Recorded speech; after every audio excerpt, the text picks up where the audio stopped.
I'm Max Pringle with these headlines. It's still unclear when relief trucks could start crossing the border from Egypt to Gaza. Security is still a major concern as the area is under bombardment from Israeli forces responding to Hamas's October 7th terrorist attack. FSN's Ross Cullen has more.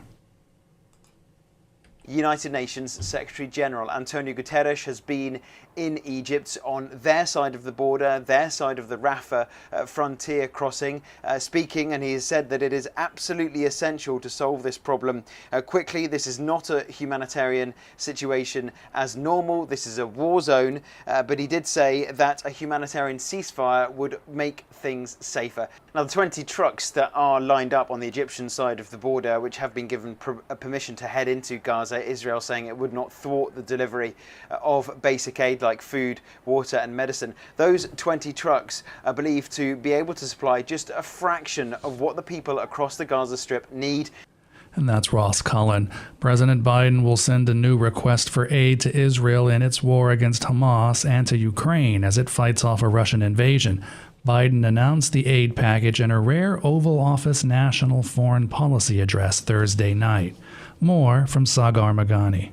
President Biden says America must lead the way in backing both Israel and Ukraine, saying it's vital for security at home. In just the second Oval Office address of his presidency, I know these conflicts can seem far away, but the president says Hamas and Vladimir Putin cannot be allowed to follow terrorists and dictators of the past who did not pay a price for their aggression. they keep going. And the cost and the threats to America and the world keep rising. And the U.S. must set an example. American leadership is what holds the world together. The president's speech reflected his expansive view of the U.S. role overseas, while he faces political resistance at home to sending billions more in aid to both Israel and Ukraine. He's expected to seek more than $100 billion today, pitching it as a smart investment that will pay dividends for American security for generations. Sagar Magani, Washington. Republican Congressman Jim Jordan will make a third pitch for the House Speaker job today. Speaking at the Capitol, Jordan says the House needs a Speaker so it can get to work. But as Edwin J. Vieira reports, he still faces a good deal of opposition.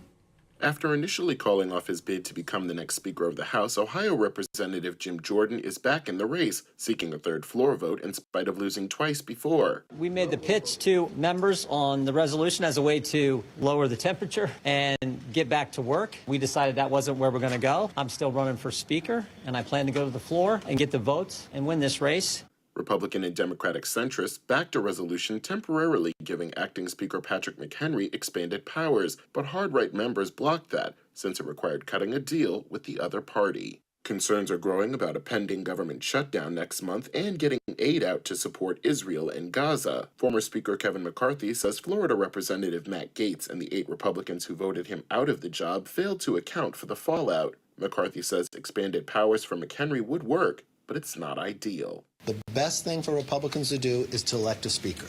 That would solve all these problems. I'm Edwin J. Vieira for Pacifica Network and Public News Service.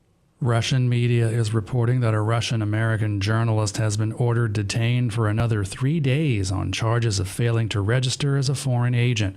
The Russian state news agency TASS says Alsu Kurmacheva, who is an editor for the U.S. government-funded Radio Free Europe, Radio Liberty, appeared in court in the central Russian city of Kazan. She's the second U.S. journalist detained in Russia this year after Wall Street Journal reporter Evan Gershkovich, who was arrested on espionage charges in March. Human rights and journalist advocacy groups call that bogus. The state-run news website Tatar Inform said Kurmasheva was collecting information on Russian military activities and could receive up to 5 years in prison. Her lawyer said she's not guilty of the charges. Newly appointed California Democratic Senator LaFonza Butler announced Thursday she will not seek election to a full term in 2024. Governor Newsom appointed Butler to serve out the remainder of the late Senator Dianne Feinstein's term until it expires next year. Butler said in a statement that she made the decision on behalf of her family. Her candidacy would have complicated an already crowded race that includes several other prominent Democrats, including Representatives Katie Porter, Adam Schiff, and Barbara Lee. I'm Max Pringle. Those are some of the headlines.